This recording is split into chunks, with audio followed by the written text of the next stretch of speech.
Hi,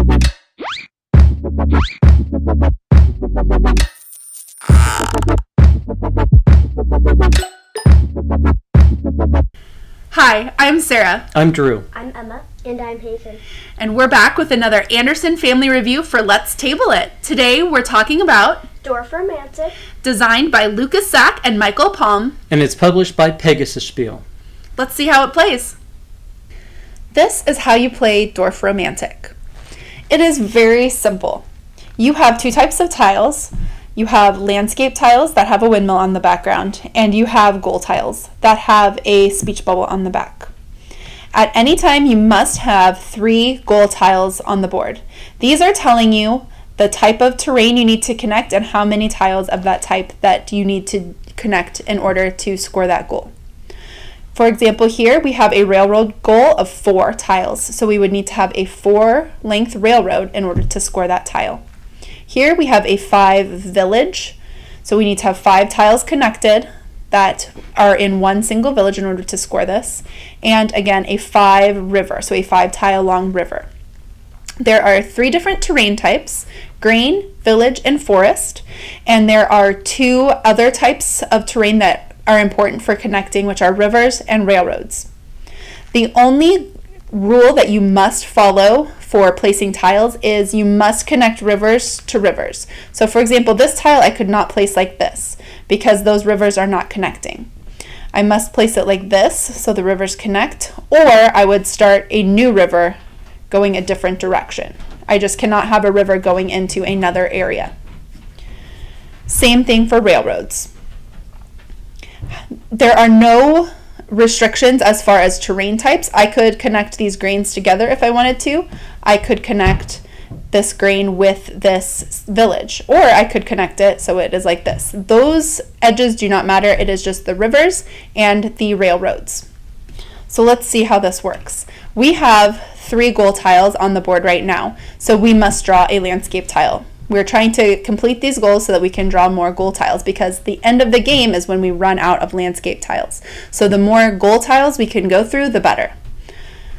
In this case, I have a railroad. This will be able to complete this railroad tile. So I will go ahead and do that. This is removed from the board so we can score it later. And we will now draw a new goal card. This is a river goal.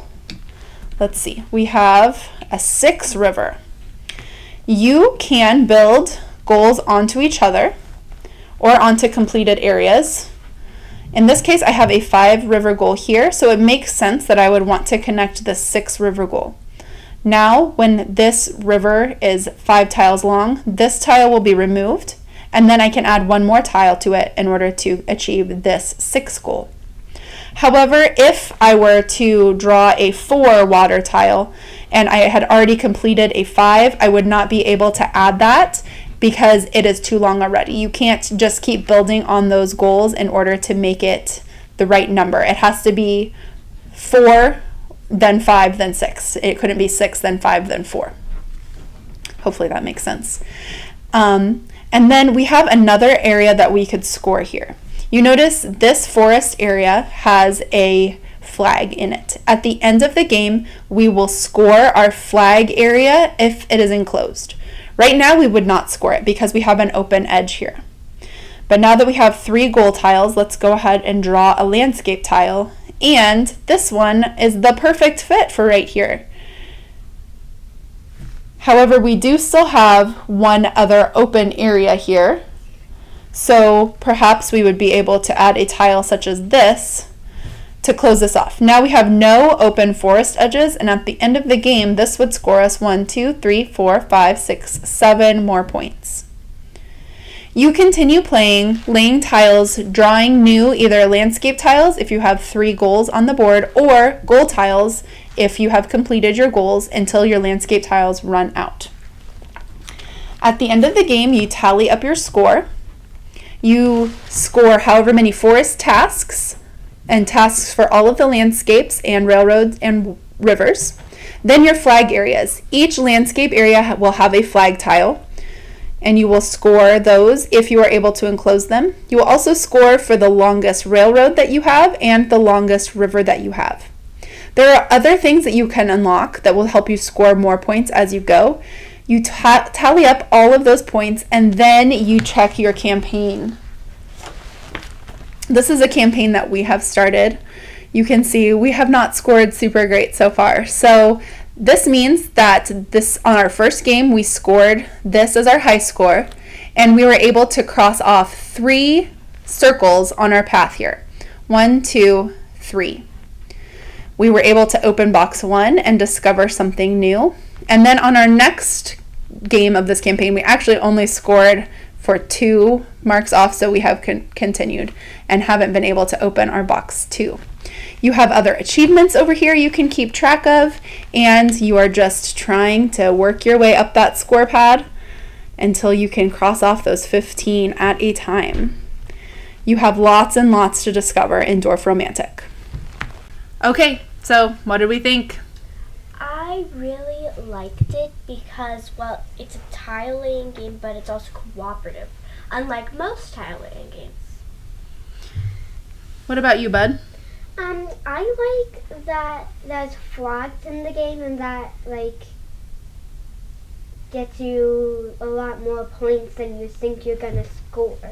Sure. So there's lots of different ways to score, I think, is what we're kind of getting at. There's those goal tiles, as well as longest rivers, longest railroads, and then each area, if you can get it closed in with those flags, it really can score you quite a bit of points. Also, you can't lose this game, technically. You can just not get as good of a score as the first time you played it or the time before.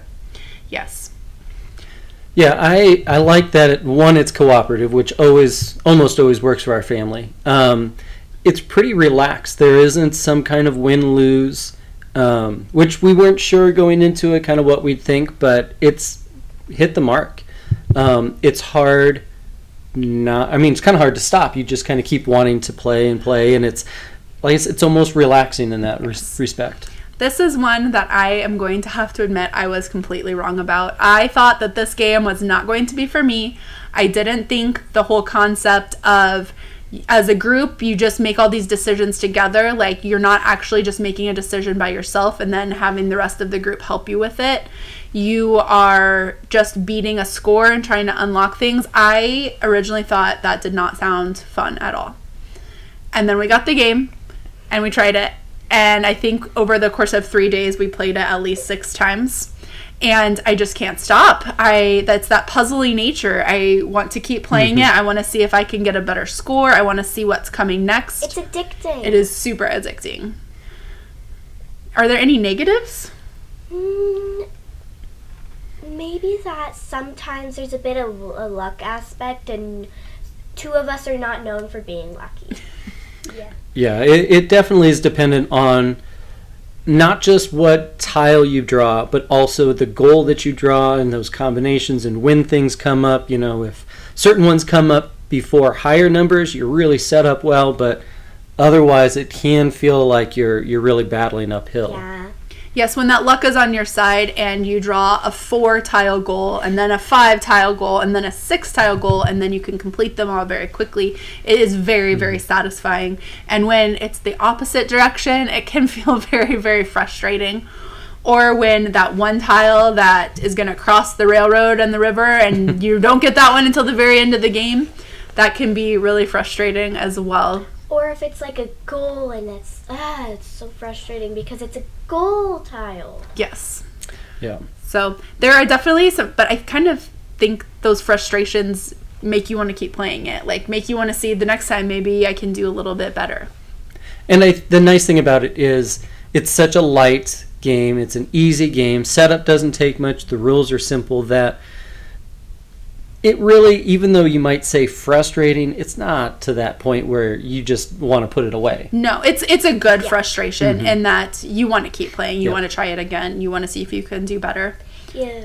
My biggest complaint so far is that if you're going to reset the game, because we started a full family campaign and then I wanted to keep playing and the kids didn't really want to, and Drew and I decided we would do a 2-player campaign at the same time. It's a little difficult to figure out which tiles you opened in those boxes to reset the game. That's probably my only real complaint about the game right now. I would have liked there to be some sort of symbol on the tile that's like just a tiny little one that came that this was in box 1. And at the same time, if you compare that to most campaigns that you can't even reset without some kind of pack or whatever, it's minimal, but I get what you're saying. Yeah. I would like to be able to reset that just a little bit more easily. And in fact, when we were going to open another box on our 2-player campaign, I decided not even to touch it because I wanted to make sure we kind of stayed in the Stayed together, yeah. Same box area. So, any other negatives? Not really. I think that overall it's a pretty good game, and I like the theme of it. Yes, very relaxing. I think this is going to be a really great snow day game for us. Relaxing day. We don't really want anything that's going to be too confrontational. We just want to relax and have a good time as a family. Yeah, it hits the mark again on that co-op light strategy. Just pull it out and play. Really simple. Okay. Well, this has been another Anderson Family Review for Let's Table It. If you'd like to see more game reviews and content from us, please be sure to like and subscribe. If you'd like to follow our family's gaming adventures, please join us over on Instagram under Sarah Always Loses. We'd love to see you over there as well. Thanks for watching.